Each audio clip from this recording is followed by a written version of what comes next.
Yuk guys, buat kamu yang ngaku fans Arsenal sejati, wajib banget subscribe channel ini dulu ya. Terima kasih. Semoga Arsenal juara.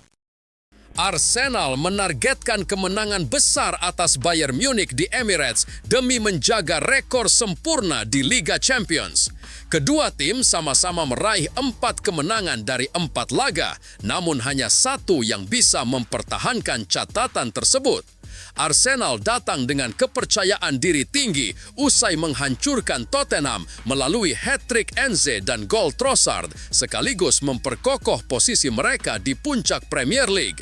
Di Liga Champions, Arsenal tampil lebih dominan dengan 11 gol tanpa kebobolan dan 15 kemenangan kandang beruntun di kompetisi ini.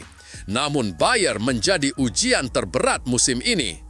Tim besutan Vincent Kompany juga tak terkalahkan dan baru mengalahkan PSG meski bermain dengan 10 pemain. Mereka kehilangan Luis Diaz karena kartu merah, tetapi tetap berbahaya lewat kedalaman skuad dan performa pemain seperti Michael Olise. Pertahanan Bayern kurang solid, namun serangan mereka tajam dan catatan pertemuan terakhir memberi kepercayaan diri. Meski begitu, Arsenal kini jauh lebih matang dan punya peluang membuktikan bahwa dominasi domestik dapat diterjemahkan menjadi kekuatan Eropa asalkan mampu tampil dengan presisi, intensitas, dan ketenangan maksimal. Liverpool menjalani musim yang mengecewakan meski sudah berinvestasi besar di bursa musim panas. Penurunan performa mereka justru menguntungkan Arsenal yang memanfaatkan kekalahan Liverpool dan Manchester City untuk memperlebar jarak di puncak klasemen. City yang tersendat membuat banyak pihak awalnya memprediksi persaingan gelar melibatkan Liverpool dan Arsenal. Namun Liverpool kini terpuruk hingga peluang finish 4 besar pun tampak kecil tanpa perubahan besar. Arsenal tampil sebagai tim paling konsisten dan matang musim ini.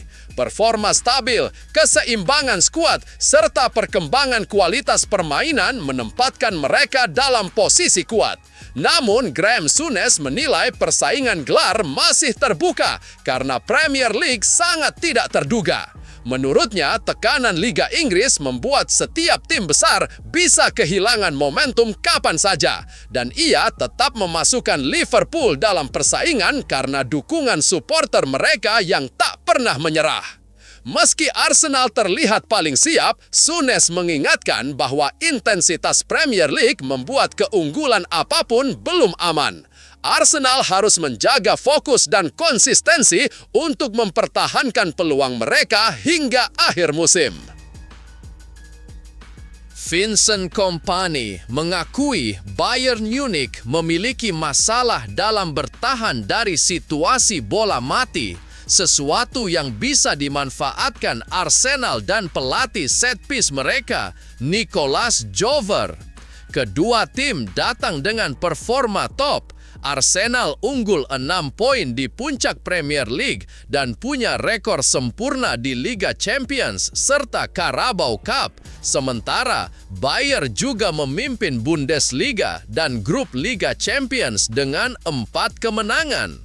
Meski pertahanan Bayern solid, 8 kebobolan di Liga, 6 diantaranya berasal dari set piece, area yang menjadi kekuatan utama Arsenal. Namun, menariknya, 11 dari 13 gol terakhir Arsenal justru berasal dari open play dan mereka belum mencetak gol bola mati di Liga sejak awal November. Kompany mengatakan Bayern sadar penuh akan kelemahan tersebut setelah sempat tertinggal 0-2 sebelum menang 6-2 atas Freiburg. Ia menegaskan timnya harus menunjukkan karakter dalam bertahan dan tetap percaya diri karena mereka juga kuat dalam situasi bola mati ofensif. Bayern juga kebobolan 2 gol bola mati saat melawan Union Berlin sebelumnya. Meski Arsenal kehilangan Gabriel Magalhaes, 10 dari 24 gol liga mereka tetap berasal dari set piece. Kompany menyebut Arsenal sebagai tim terbaik di Eropa dalam bola mati dan menilai laga di London akan menjadi tantangan besar. Arsenal terus memperkuat posisi mereka sebagai kandidat juara, menjalani 15 laga tanpa kekalahan sejak akhir Agustus. Performa solid ini didukung rekrutmen besar musim panas lalu yang membuat skuad Mikel Arteta semakin lengkap. Meski begitu, laporan Spanyol menyebut Arsenal tertarik merekrut winger Real Madrid Rodrigo yang disebut ingin hengkang akibat kurangnya menit bermain di bawah Xabi Alonso. Arsenal dikabarkan siap mengambil kesempatan jika sang pemain benar-benar membuka diri untuk pindah. Namun, Fabrizio Romano menegaskan fokus utama Arsenal bukan transfer baru, melainkan memperbarui kontrak pemain kunci. Klub disebut semakin dekat mencapai kesepakatan kontrak baru jangka panjang hingga 2030 untuk Bukayo Saka. Selain itu, Arsenal juga bernegosiasi dengan Jurrien Timber dan berencana membuka pembicaraan kontrak dengan Declan Rice dalam beberapa bulan ke depan.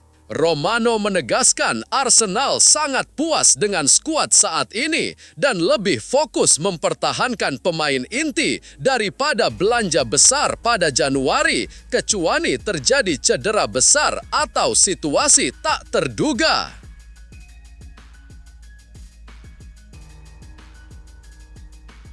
Martin Odegaard semakin dekat kembali merumput setelah cedera bahu dan MCL yang membuatnya absen sejak Oktober. Namun, untuk pertama kalinya sejak menjadi kapten Arsenal, posisinya di starting 11 tidak lagi otomatis. Hal ini dipicu oleh performa gemilang Eberechi Eze yang tampil meledak dengan hat-trick di Derby London Utara dan beberapa gol penting lain. Eze memberi dimensi baru di area sepertiga akhir, menawarkan kreativitas langsung dan keberanian menembak yang berbeda dari gaya kontrol tempo ala Odegaard. Dengan Declan Rice dan Martin Zubimendi yang sulit digeser, kecil kemungkinan Eze dan Odegaard bermain bersama secara reguler. Arsenal juga tak ingin terburu-buru memainkan Odegaard sehingga ia mungkin kembali lewat menit-menit kecil dari bangku cadangan. Meski Odegaard punya rekam statistik impresif di musim-musim sebelumnya, kini ia harus berjuang keras merebut tempatnya kembali. Persaingan makin ketat dengan Kai Havertz yang juga siap comeback, membuat Arteta menekankan bahwa semua pemain harus tampil maksimal demi menjaga peluang Arsenal musim ini.